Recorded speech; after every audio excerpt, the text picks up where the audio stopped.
الحمد لله وحده والصلاة والسلام على من لا نبي بعده وعلى آله وأصحابه الذين أوفوا عهدا.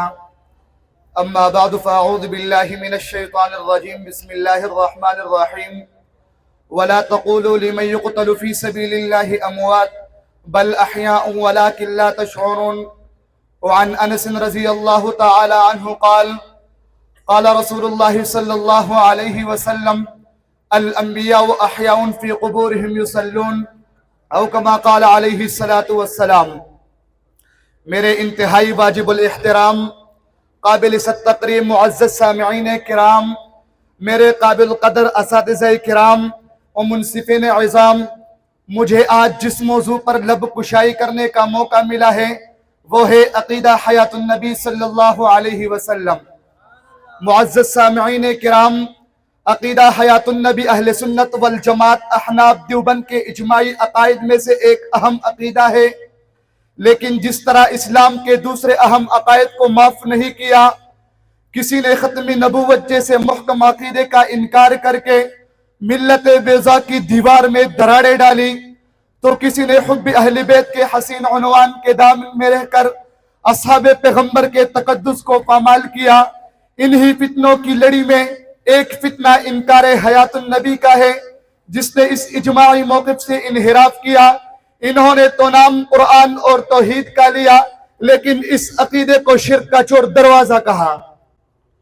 معزز سامعین کرام، اہل سنت والجماعت احناف دیوبند کا عقیدہ نظریہ ہے کہ تمام انبیاء کرام علیہم السلام اپنی دنیا والے جسموں کے ساتھ اپنی اپنی قبروں میں زندہ ہیں. اگر روزہ انور پر درود شریف کا ہدیہ پیش کیا جائے تو اللہ کے نبی خود سماعت فرماتے ہیں، اگر دور سے درود پڑھا جائے تو فرشتے اس درود کو حضور پاک کی خدمت میں پیش کرتے ہیں. پھر یہ عقیدہ محض عقیدہ نہیں جیسا کہ دین دشمنوں نے عقائد بنائے، یہ ہمارا عقیدہ بنایا نہیں بلکہ بتایا ہے. لیکن کچھ لوگوں کا کہنا ہے اس عقیدے پر قرآن کے دلائل نہیں، یہ عقیدہ قرآن کے خلاف ہے. آج میں اپنے مسلک کی ترجمانی کرتے ہوئے اہل باطل کے الزام کو دلیل کی قوت سے توڑوں گا کہ اس نظریے پر دلائل نہیں، اس عقیدے پر دلائل نہیں. میرے اس عقیدے پر اللہ کا قرآن بھی، نبوت کا فرمان بھی، امت کا اجماع اور اکابر علماء دیوبند کے فرامین بھی موجود ہیں. ارے میرا عقیدہ اللہ کے نبی قبر میں زندہ، دلیل قرآن میں موجود ہیں. سورۃ البقرہ آیت نمبر 154، وَلَا تَقُولُوا لِمَنْ يُقْتَلُ فِي سَبِيلِ اللَّهِ أَمْوَاتٌ بَلْ أَحْيَاءٌ وَلَكِنْ لَا تَشْعُرُونَ. اب ذرا غور کرنا، جو قرآن کی رٹ لگاتے ہیں یہ خود قرآن سے کتنے دور ہیں. قرآن کہتا ہے جو شہید ہو جائے اسے مردہ نہیں کہنا بلکہ زندہ کہنا ہے. قرآن نے کہا یہ حیات تمہیں سمجھ میں نہیں آتی کیونکہ انبیاء و شہداء کی حیات باقی ہے اور ہمارا شعور فانی ہے. شعور فانی سے حیات باقی کیسے سمجھ میں آ سکتی ہے؟ لیکن تمہیں اس عقیدے کا منکر کہے گا یہ حیات سمجھ میں نہیں آتی تو کیسے مانوں؟ نام قرآن کا لے گا، موقف قرآن کی آیت کے خلاف پیش کرے گا. چلے مفسرین کی دروازے پر اگر میں اس آیت کا معنی بیان کروں تو اعتراض ہوگا.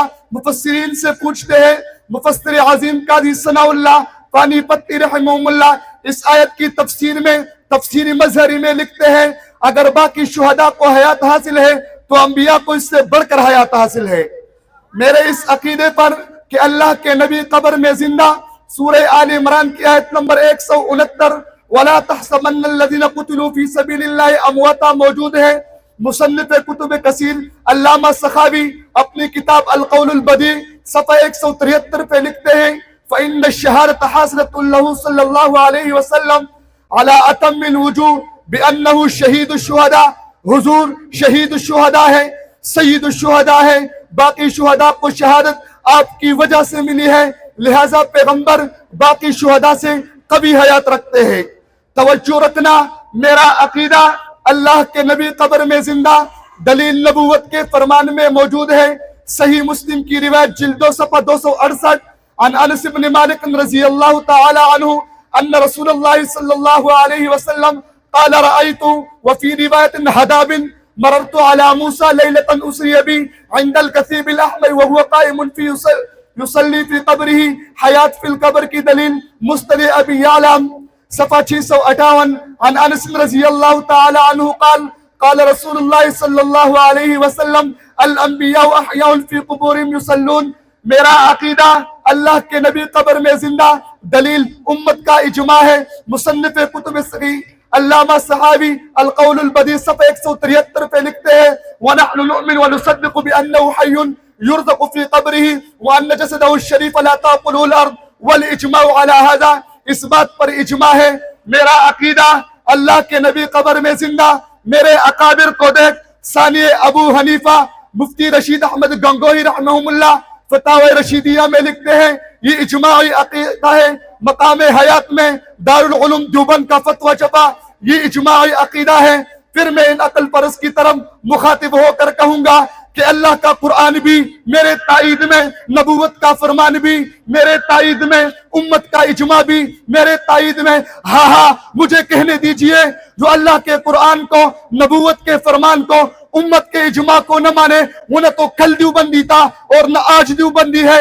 آخر میں اتنا ہی کہوں گا پیاسے ملیں گے حشر میں منکر حیات کے، پیاسے ملیں گے حشر میں منکر حیات کے، کوثر کا جام ان کو پلایا نہ جائے گا.